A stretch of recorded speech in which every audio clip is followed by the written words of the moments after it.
Orang tuh selalu nyalahin aku terus.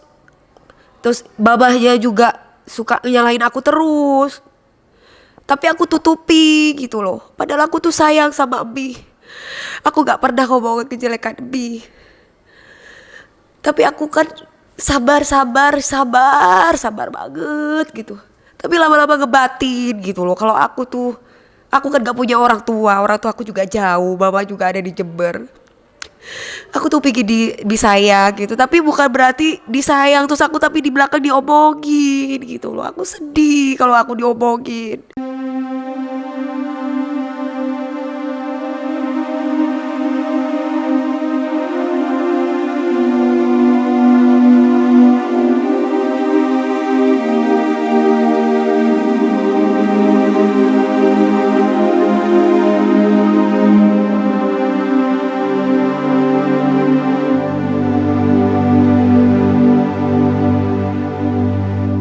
Dan juga orang tuh selalu nyalahin aku terus. Terus babahnya juga suka nyalahin aku terus. Tapi aku tutupi gitu loh. Padahal aku tuh sayang sama Bi. Aku gak pernah ngomongin kejelekan Bi. Tapi aku kan sabar banget gitu. Tapi lama-lama ngebatin gitu loh. Kalau aku kan gak punya orang tua aku juga jauh, mama juga ada di Jember. Aku tuh pikir disayang gitu, tapi bukan berarti disayang terus aku tapi di belakang diomongin gitu loh. Aku sedih kalau aku diomongin. Emangnya aku minta gitu sama AA yang gimana enggak, justru malah kalau ada mama datang di sini aku beliin kalung emas, aku belanjain, aku 10 juta gini maksudnya. Maaf akhirnya aku sampai ngungkap gitu loh ya. Yang harusnya itu bukan jadi tanggung jawab aku sedih gitu loh. Aku tuh pikir bener-bener dianggap seorang anak seperti orang tua aku tuh gak pernah membawa kejelekan AA gitu loh. Mau AA gimana itu gak pernah gitu loh.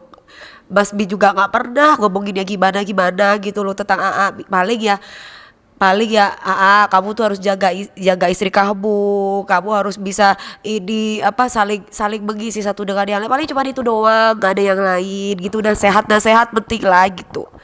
Cuma ini kan tiba-tiba apa ini sampai mana aku kehilangan papa, mana aku hidup sendiri di sini, mana aku kerjain semua sendiri. Terus tiba-tiba dapat omongan yang enggak itu udah saking gak kuat gitu loh. Aku akhirnya guntap. Aku akhirnya keluar kata-kata ini semua gitu loh. Udah capek batin aku ini. Kepingin ada perubahan. Bukan aku matre. Kalau aku matre mah aku gak mungkin aku nikah sama AA. Aku menerima dia apa adanya. Cuman aku pingin butuh laki-laki tuh bekerja sama bareng dengan aku. Gitu. Aku kemarin sempat marah-marah di Instagram gitu. Karena aku merasa bahwa aku tuh kesel gitu loh. Aku tuh sudah tulus sama keluarganya AA gitu. Tapi aku gak suka kalau aku tuh diomongin. Karena keluarga aku sendiri pun juga gak pernah ngomongin mereka gitu loh. Gak pernah ngomongin rumah tanggaku. Aku kan tinggal Pak Mas Bin, tinggal Mas Fatur atau Cak Ges, tinggal mama. Aku juga kan gak mungkin cerita sama mama apa yang terjadi sama aku. Aku pinginnya itu keluarganya AA itu kalau misalkan gak tahu apa-apa itu jangan bicarakan aku gitu loh. Keluarga di kampung gitu kan, mereka gak tinggal bareng sama aku gitu. Aku kan bukan pinter agama, tapi aku lagi belajar agama aku sendiri. Walaupun mungkin secara fisik aku orangnya labil. Jujur aku tuh masih labil, aku tuh butuh bimbingan gitu loh. Terkadang ada pemberontakan dalam diri aku yang gak bisa aku ceritakan ke semua publik. Aku sebagai artis tuh manusia biasa yang ingin seperti orang lain, yang ingin seperti rumah tangga yang lain, seperti anak-anak yang lain, seperti adik-adik yang lain. Aku bungsu. Semenjak aku lulus SMA aku sudah jauh dari orang tua. Aku diajarin mandiri dari kecil. Aku jujur aku kurang kasih sayang. Dalam arti kurang kasih sayang tuh mungkin karena didikan orang tua aku yang mandiri, sehingga membuat aku tuh strong gitu, mandiri, kerja sendiri. Dari yang tidak punya apa-apa sampai punya apa-apa. Dari yang sesen pun aku tidak dapat uang dari orang tua aku sampai aku punya uang gitu. Betapa hidup susah itu aku mengalami. Hidup di Jakarta ini bukan bukan Jember, ini Jakarta loh, orang kampung yang tinggal di Jakarta yang mencari rezeki. Makanya aku tuh di sini tinggal sendiri itu, aku akhirnya aku punya suami, aku pikir bukan berarti gak usah dibanding-bandingin suami itu sama papa atau kayak gimana. Wajar dong kalau aku mengidam-idamkan sesosok suami itu seperti papaku, karena papaku tuh selalu memanjakan mama, karena papaku tuh selalu memberikan kebutuhan istri buat semuanya gitu. Gak pernah mamaku tuh mengeluh. Mamaku tuh selalu dikasih hadiah, mamaku tuh selalu dimanja lah intinya. Yang aku lihat kemarin kan, kalau yang AA dihipnotis tuh kan AA butuh diperhatikan, AA butuh disayang. Gimana aku mau bisa merhatiin, Mas? Terkadang untuk makan diri aku sendiri aja aku lupa, karena saking aku sibuk kerja. Pagi siang malam aku kerja. Emang uang rumah segede ini 30 miliar dapat uang dari mana? Aku loh, bukan dari orang tua aku. Orang tua aku juga gak pernah kasih aku duit. Ini uang aku gitu loh. Aku loh gak pernah minta-minta sama orang. Aku loh gak pernah jadi pacarnya pengusaha siapa yang kaya raya. Ini uang semua dari aku kerja pagi siang malam. Jadi kalau misalkan aku tiba-tiba minta kebahagiaan aku seperti seorang istri pada umumnya, contoh jangan jauh-jauh. Aku kemarin datang ke tempat Mas Dedi Cagur ya. Aku bilang, Teteh iya, kalau Teteh kan juga kerja, uang Teteh buat siapa? Ya uang Teteh buat Teteh lah. Terus kalau misalkan kayak listrik atau uang belanja ini siapa yang belanjain? Ya Kang Dedi lah. Hati aku langsung, ya Allah, seandainya aku juga kayak gitu, sedeng kan gitu. Terus aku tanya, emang Teteh gak punya manajer? Ya kadang kan Kang Dedi yang ngurusin kerjaannya. Oh itu Kang Dedi minta uang gak gitu?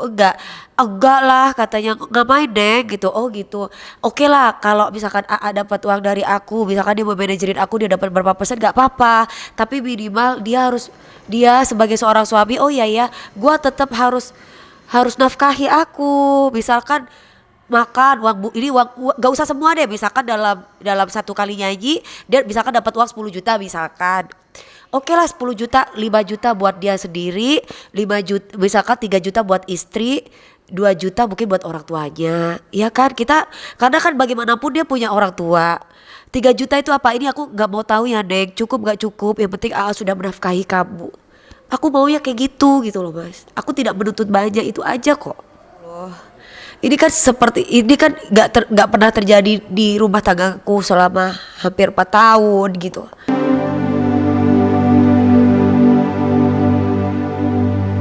Lagi-lagi Dewi Persik ya, salah aja terus gitu.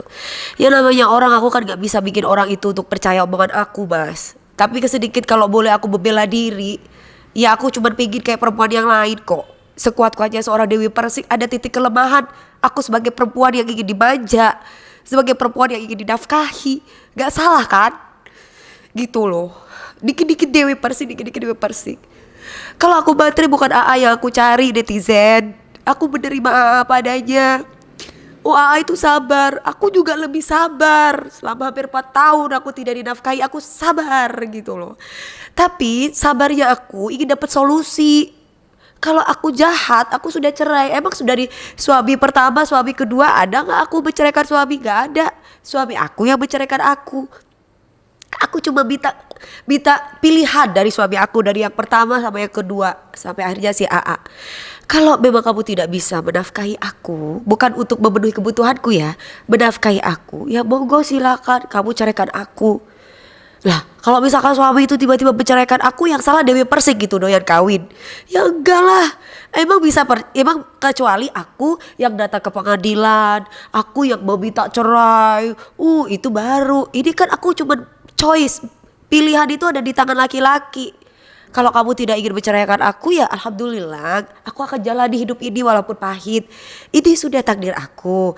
Tapi kalau misalkan kamu ingin cerai dengan aku, ya gak apa-apa juga gitu. Mungkin ini juga sudah takdir aku. Karena kita hidup kan harus bisa saling bahagia. Aku bahagia, dia bahagia. Gak mungkin aku bahagia, dia gak bahagia, atau sebaliknya dia gak bahagia, aku bahagia. Itu kan gak mungkin gitu loh. Jadi intinya harus bahagia bersama. Jangan sampai salah satu aja yang bahagia.